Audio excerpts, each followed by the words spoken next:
शशि शेखर जी, उत्तर प्रदेश में बीजेपी का ऐसा हाल क्यों हो गया? क्योंकि अगर बीजेपी 243 पर सिमटती हुई दिखाई दे रही है तो सबसे बड़ा उसको नुकसान उत्तर प्रदेश में हुआ है। समाजवादी पार्टी ने कमाल किया, इससे कोई इनकार नहीं कर सकता। मुझे लगता है चित्रा की बीजेपी को बहुत गहन आत्ममंथन करना पड़ेगा उत्तर प्रदेश को लेकर। प्रधानमंत्री यहाँ से आते हैं, राजनाथ सिंह जी यहाँ से आते हैं, योगी जैसा जबरदस्त मुख्यमंत्री है इनके पास, और उसके बावजूद और भ्रष्टाचार का किसी तरीके का कोई आरोप नहीं है। मुझे ऐसा लगता है कि कुछ टिकट्स ऐसी दी गई जो कि उनको बहुत मुफीद नहीं साबित हुई।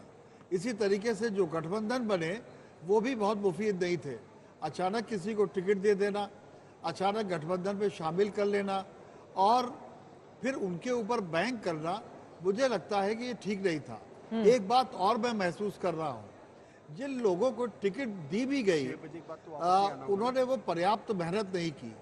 एक सिनेमा स्टार और एक टीवी स्टार की बात मैं खुद जानता हूँ, वो इस बात के लिए व्यग्र थे कि उनके रहने खाने वगैरह के बिल जो हैं वो कैसे पे होंगे, कौन करेगा।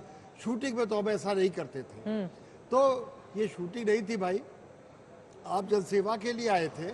तो ब्रांड मोदी को ऐसे लोगों ने मजबूत करने के बजाय उनकी लाइबिलिटी बन गए, और ये एक बहुत बड़ा सेटबैक था। यकीनन उत्तर प्रदेश में अगर बीजेपी अच्छा करती तो कम से कम उसका ये बुरा हाल 243 वाला नहीं होता। लेकिन इन सब के बीच आपको बताते तीसरी बार एनडीए की सरकार बन रही है, और जैसा कि शहनवाज जी बता रहे हैं, नरेंद्र मोदी फिर से एनडीए के प्रचंड बहुमत के साथ 272 से 297 पर अभी आकर एनडीए का आंकड़ा टिका हुआ है, बनते हुए दिखाई दे रही है। संजय जी, लेकिन वही सवाल, उत्तर प्रदेश में ये स्थिति आपको क्या दिखाई देता है? मैं आ रही हूँ मनोज, काका जी मैं आ रही हूँ आपके पास। एक बार स्टूडियो के बाकी लोगों की टिप्पणी ले लेती हूँ। संजय जी, यूपी के चुनाव को देखें तो बिल्कुल बाइपोलर हो गया था। एक तरफ समाजवादी पार्टी कांग्रेस गठबंधन, तो दूसरी तरफ बीजेपी और उसके सहयोगी। बीएसपी अकेले चुनाव लड़ रही थी। बीएसपी ने सारे कंस्टिट्यूएंसी में अपने उम्मीदवार खड़े किए, लेकिन एक माहौल ऐसा बन गया था कि बीएसपी चुनाव नहीं जीत रही है, अच्छा प्रदर्शन नहीं कर रही है। तो बीएसपी के जो कोर सपोर्टर भी थे उन्होंने भी उसका साथ छोड़ दिया। और आप देखेंगे, अनुमान है बीएसपी के लिए यूपी में तकरीबन उन्हें 8 या 9% का वोट मिल रहा है।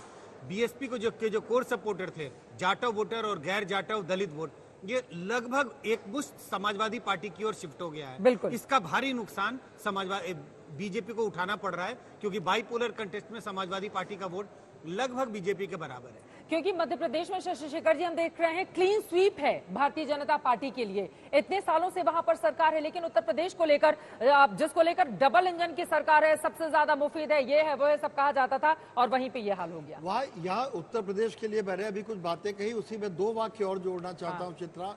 एक तो अखिलेश यादव फिर से एक उम्मीद बन के उभरे हैं, और राहुल गांधी ने भी जो यात्रा की और जो उन्होंने संविधान बचाओ वाली बात की, मुझे लगता है दलितों के दिल तक वो बात उतरी।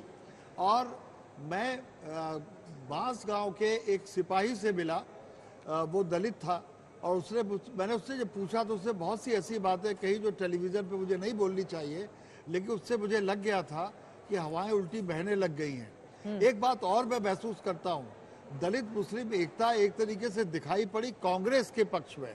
उसमें गठबंधन को लाभ हुआ। तीसरी बात, एक और बात मैं फील कर रहा हूं कि मायावती के छींचने से दलित केवल कांग्रेस या समाजवादी पार्टी की ओर नहीं गया, बल्कि उसे अपना भी एक आसरा दिखाया, चंद्रशेखर आजाद की जीत।